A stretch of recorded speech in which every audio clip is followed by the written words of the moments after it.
All right, all right, all right. Hello. I think we're going live on YouTube. And all right, we are recording now on Zoom. And we're live. Live on Facebook as well. All right, let me mute that so I can hear myself. All right, hello, welcome everybody for another installment of Get a Clue in 52. This might be a brief one tonight. There's some activities going on here in the Klubeck household that I want to get back to. So I'm really excited. You know, we come on board every Sunday night. This is actually the second year in a row that I've been doing this. Last year in 2020, I read every tip how to get a clue in 52 every Sunday night. But with the second edition, I've reordered some things, did a couple of edits, cleaned some things up, nice pictures. And I have a preview chapter of the integrity game in here. So that's why it's worth getting the second edition. It's cleaned up, it's ordered differently, and there's a bonus chapter for the integrity game, which I'm really excited about. It's a book I'm working on right now. The first draft chapter is in here for you guys to take a look at, give me feedback on, but we are working on the rest of it as we speak. I'm so excited about that. But let me go ahead and get into it tonight. Usually I'm joined by others online on the Zoom side for live interaction, but I'm not encouraging that tonight because I want to get back to what's going on underneath the Klubeck family roof. And let me go ahead and get things opened up. I usually read from like almost an unending list of dedications to start off, at least until I'm done reading all of them. And tonight's is for Brody. Brody, I hope you can hear this somewhere in the house, young man. Here we go.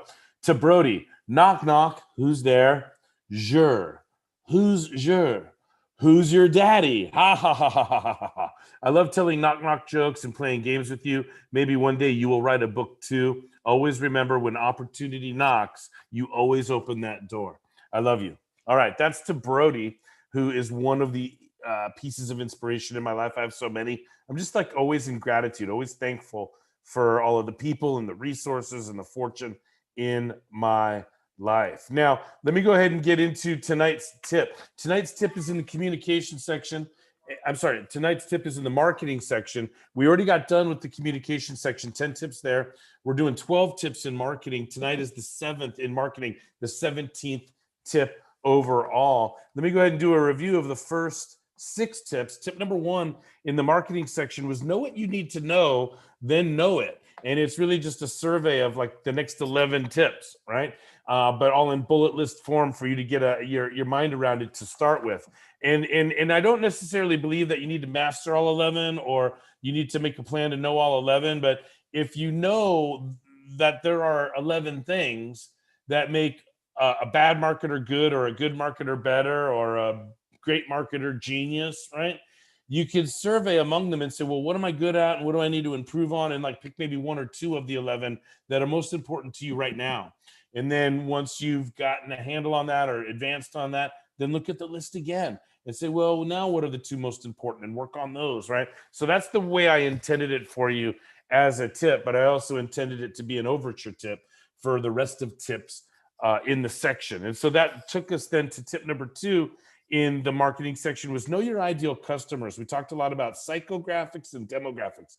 Demographics are what we can easily see about people. Psychographics are what we need to dig a little deeper on. And the combination of demo and psychographics leads us to things like buyer personas or avatars or ideal customers, etc. So that's a really brief chapter, but it's an important chapter or tip. And then tip number 3 is know the competition, right? Your competition is going after your client. How are they doing it? What are they doing that you want to do also? What are they doing that you want to do better? What are they doing that you don't want to do? What are they not doing that you do want to do? Know your competition. And that's not just like if you're an entrepreneur or have your own business, but for those of you that are in a company that you have a job and you want to get the raise or you want to get the promotion or you want to get the next level of responsibility, who's your competition? Who else is competing? I was watching Glee with my daughter earlier, and Will Schuster, the teacher, was like competing with Jane Lynch character, Sue Sylvester, for the position that who was going to get tenure and it ended up going to like the school psychologist person, the counselor. Anyway, I digress. Competition is within you, even inside of an organization. This isn't just for people that have their own businesses. You are all president of your own personal services corporation. Even if you only have one client, which is your job, you are still president. You're still selling your services, your talent, right? And where's the competition for you internally? What raises promotions or new levels of responsibility do you want? And how are you going to differentiate yourself? You need to know what the competition's doing and what your competitive advantages are. All right. Tip number 4 in the marketing section, 14 overall, was know the conditions, know the market conditions. Boy, has this been important as we've gotten through or we're getting through a pandemic. I mean, market conditions. I mean, I haven't seen anything mess with marketing and business and commerce and the economy and family life the way COVID did. Let's just be honest about it. We're sitting here in 2021 and we are coming out of COVID. I got my first shot today. I'm like half vaccinated now. So that's exciting, but like, wow, that's a big part of the conditions. Now, I'm a big fan of integrity, so I will tell you why waste a good pandemic. You know, just because COVID exists doesn't mean that we can be out of integrity now. We still have 10 points of integrity that we need to cinch together. That's a preview of the model. Get the book. But my point is, you need to know the market conditions. What's happening? Who's in office? What technologies are emerging? What's happening globally? What's happening politically? What's happening scientifically? What are the universities doing? You got to know the market conditions that you're putting your messages into. All right. Tip number 5 was know the issues. This could have been like add-on to tip number 2, which is know your customer. Because this is really what we're talking about. When knowing our customer, we want to know what pleasure they want to get away from and what pain they want to get away from and what pleasure they want to get closer to. So, you know, interestingly enough, maybe we want to know that about customers that aren't even our customers yet. Maybe we have a business and we're selling certain things, but then what we really need to do is imagine what else can we sell? How do we grow? How do we expand our menu? And then we have to think beyond our current customers to future customers and what needs might they have, what issues are they facing, how can we resolve people's issues. So like a coin has a heads and a tails, an issue has an opportunity or a problem, same thing, and pleasure and pain. And it's really important if you know what pain your prospects want to get out of, what pleasure your prospects want to get closer to. Now, who's your customer if you're inside of an organization? Well, it's all the stakeholders, all the shareholders in your job. So certainly your boss, but definitely your coworkers, your teammates. Who do you interact with cross-functionally? Who people that are affected positively or negatively by the good job you do or don't do, right? Those are your customers. Whether they're paying you out of their pocket, doesn't matter. Are they dependent on you doing a good job to have a better life for themselves? That's your clientele. That's your customer base. All right, so know their issues and speak to and serve and market your way into those issues, and the knowledge of those issues will get you more responsibility, more clients, more investments, etc. And then last week we talked about tip number 6, which is know your stuff. Know your stuff. Like know your products and services so well that you at any given moment can market the right piece of information to the right prospect. We talked about that last week, so no need for me to elaborate too much on that tonight. And that gets me though to tip number 7 in the marketing section, tip number 17 overall, page number 51. And I'm going to go ahead and read word for word. One of my tip number 7, know your brand or parentheses brands. So it's kind of like plural, know your brand / brands. Because I think that every brand has more than one brand. I'll elaborate on that in a minute. All right, here we go. Page 51. One of my mentors, Brian Tracy, taught me that your brand is your promise to the marketplace. So another way of saying tip number 6 is to know your promises. That's a typo. Tip number 7. Maybe it's 6. Let me just make a note there. All right. Tip number 6 asks you to focus on the benefits of what you are selling. People confuse features, tip number 5, from benefits. So allow me these examples. A feature of my coaching is accountability, but a benefit of my coaching is increased productivity. A feature of my strategic staffing consulting is candidate screening, but a benefit of my strategic staffing consulting is reduction in turnover and cost per hire. The key question is, what is the promise being made to the prospect? I coach my clients to infuse promises with the two qualities of being attention gaining and sensational. Attention gaining and sensational. By attention gaining, I mean speaking directly to the pleasure and pain relief desired by your prospect. Quote, really? You could? End quote, is what you'd want a prospect to say after an attention gaining promise. By sensational, I mean the largest promise, the greatest promise that you know you could back up.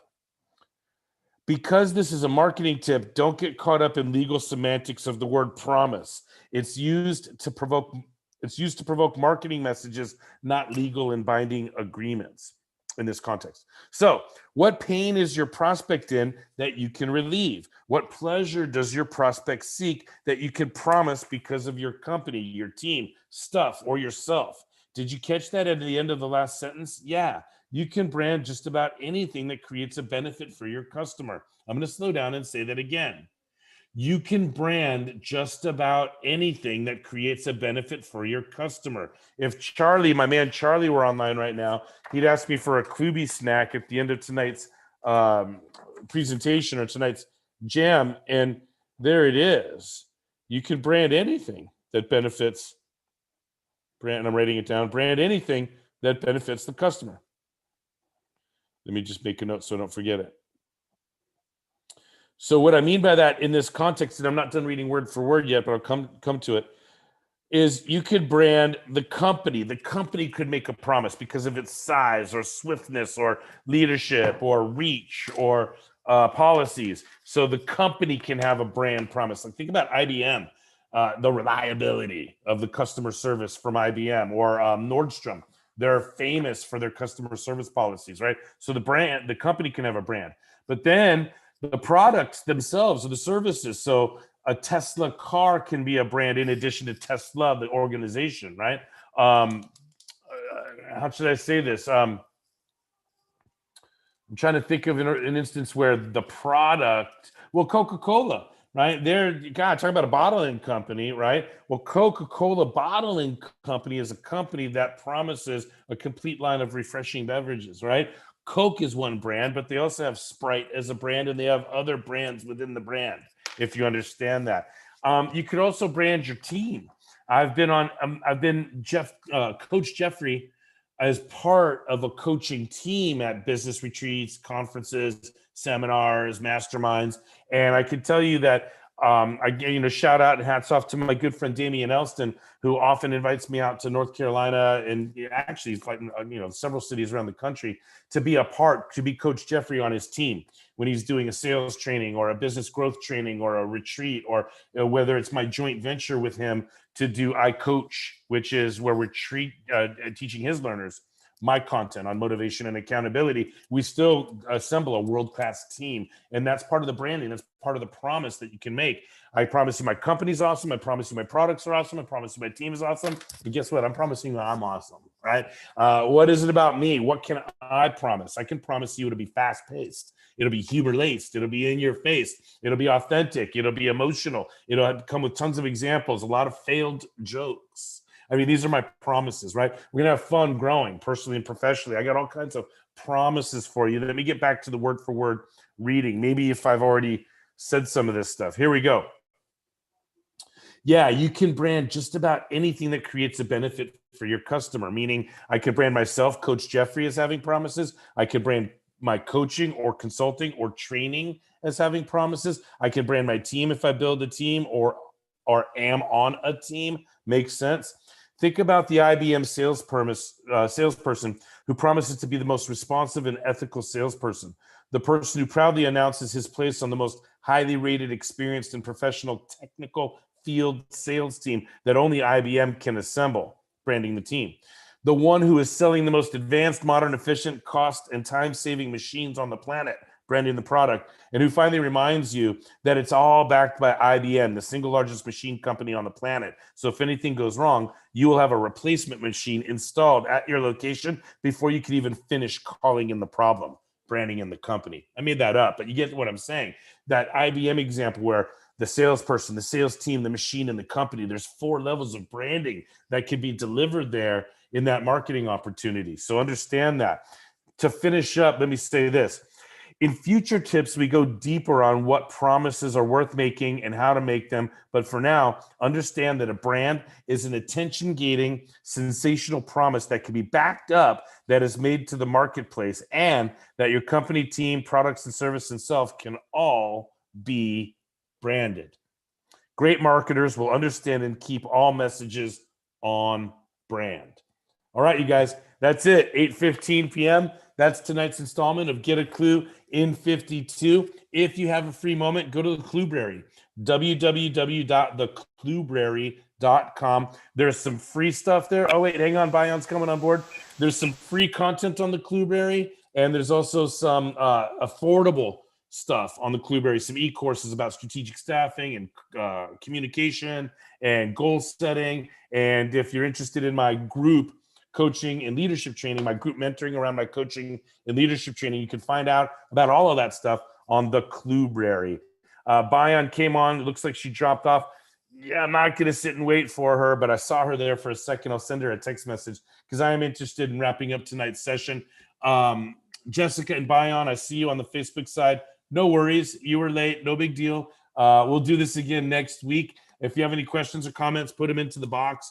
Hang on to them, and I'll address them next week. I'm ready to go ahead and sign off for tonight. This is actually in 52 weeks last year and 17 weeks this year, 69 weeks total. This is actually the first one where I didn't have somebody on board live with me to interact with. And Bayon, you came on board for just a second.